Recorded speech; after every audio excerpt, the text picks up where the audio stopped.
now give the floor to Belarus. Belarus has the floor.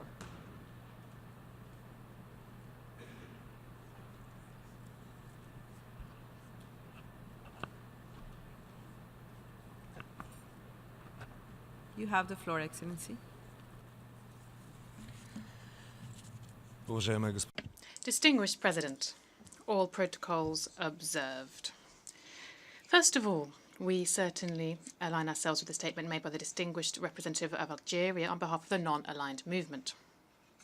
I'd also like to congratulate the distinguished permanent representative of Jordan and Slovakia on their appointment to co-chair the working group on the revitalization of the work of the General Assembly during its 73rd session. We are convinced that under their leadership, the working group will be able to again achieve substantial results in its work. We'd also like to thank the distinguished representative of Colombia and Croatia for their work, a successful work indeed, at this position. Belarus is a staunch advocate of revitalizing the work of the UN General Assembly and involving it more in addressing the most pressing issues faced by both our organisation and the whole international community. Every year, we draw attention to the need to optimise the agenda of the UN General Assembly, which itself is set out for in the Rules of Procedure of the UN General Assembly. In recent decades, the amount of work within our organisation has grown colossally, and then this in turn has led to an increase in the number of agenda items for the General Assembly, as well as the number of resolutions, and then the number of instructions to prepare reports to the Secretary-General under these resolutions. Delegations, mainly those who do not have the most extensive human resources and capacity, are not able to digest work through the quantity of information, and simply that they run the risk of missing important aspects because of a commonplace lack of time and being spread too thin.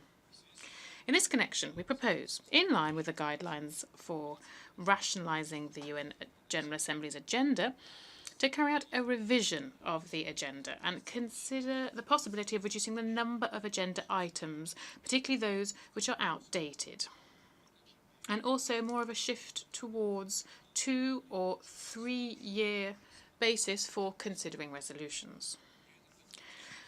This optimisation must be done in order to avoid duplication in the work of UN bodies and the main committees of the General Assembly. It's appropriate to move to a longer cycle of work and also take into account the views of all interested states as much as possible. This task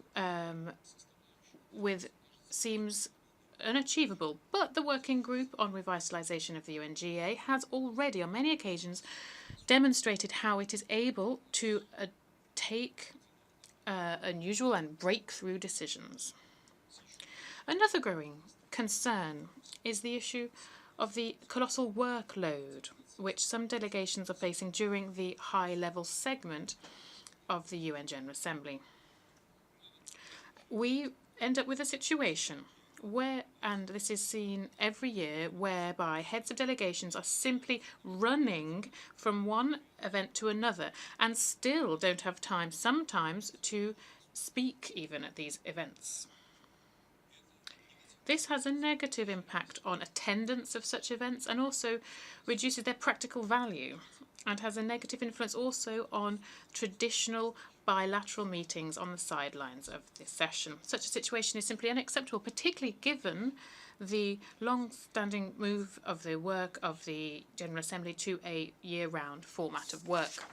In this situation, for a more balanced schedule for the high-level meetings of the year, and also a timely planning for a schedule for delegations to participate in them, particularly high-level delegations, including preparing the programme, we believe it is necessary to fully fulfil the requirements of the UNGA to carry out such activities, which presupposes adopting relevant resolutions of the UNGA on the modalities and formats of carrying out such high-level meetings.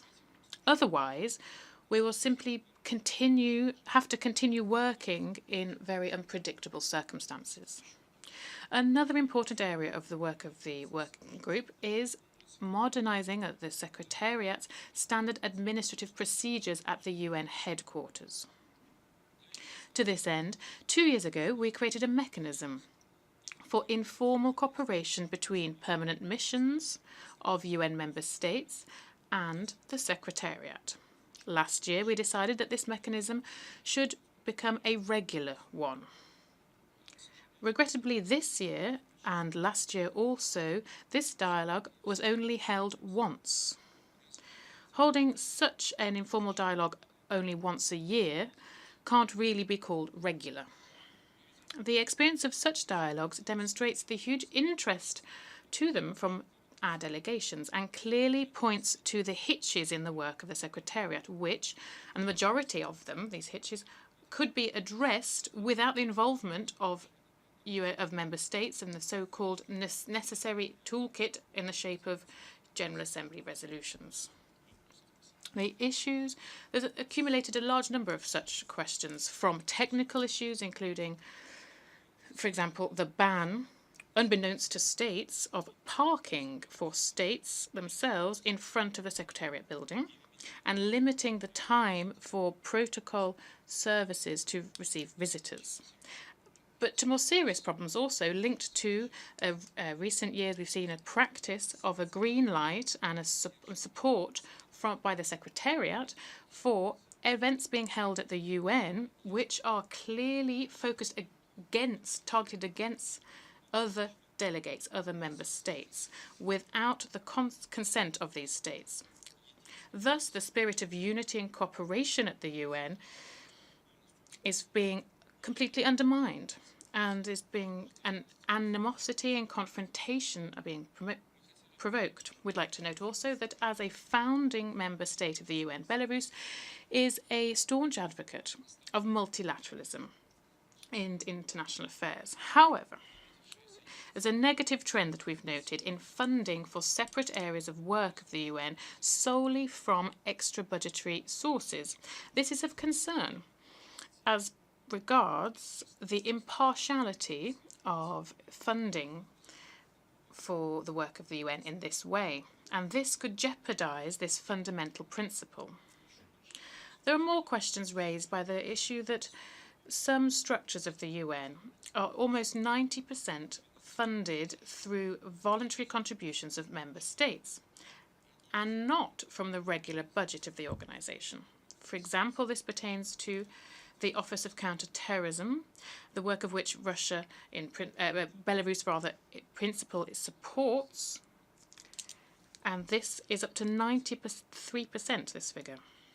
The functioning of the UN should be done from the regulatory budget with contributions of UN member states, and should not depend on sponsorship. President, the General Assembly is the most representative body of the UN, and so that this body can work for the benefit of nations, it needs to help to adapt to the new reality across the world through cutting red tape at the UN and creating creativity and trust. In this connection, we'd express the hope that the newly appointed co-chairs of the working group on revitalising the work of the General Assembly will be more active in the use of this existing mechanism of this group to address the tasks before them on revitalising the work of the UN General Assembly. I thank you for your attention. Agradezco al representante. I thank the permanent representative of Belarus and